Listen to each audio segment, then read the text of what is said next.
VK news, राष्ट्र के नाम।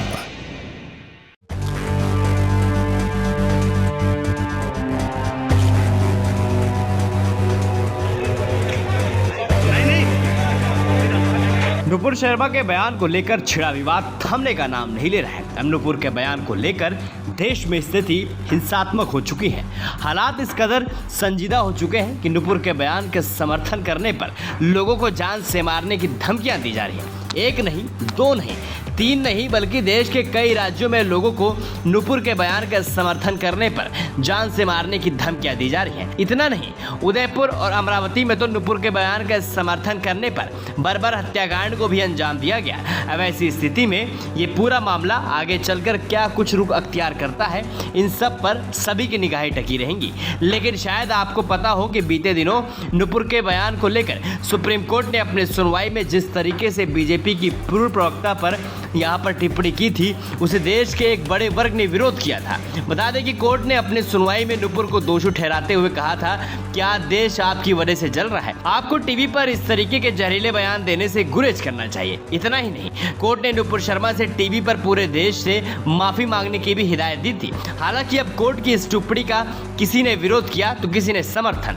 लेकिन अब इसी बीच खबर है कि देश के 15 पूर्व न्यायाधीश और 17 अधिकारी ने नुपुर के संदर्भ में सुप्रीम कोर्ट द्वारा की गई टिप्पणी को सार्वजनिक रूप से यहां पर भर्त्सना की है, जिसमें कई न्यायिक अधिकारी भी शामिल हैं। आइए आपको बताते हैं कि आखिर खुले तौर पर सुप्रीम कोर्ट की टिप्पणी पर विरोध जताते हुए क्या कुछ कहा गया है। आपको बता दें, पूर्व न्यायाधीशों और प्रशासनिक अधिकारियों ने सुप्रीम कोर्ट की टिप्पणी की निंदा करते हुए कहा कि किसी भी देश का लोकतंत्र तब तक सुचारू रूप से संचालित नहीं हो सकता जब तक कि उस देश के सभी संस्थान संविधान के अनुरूप अपना कामों का निर्वहन नहीं करते।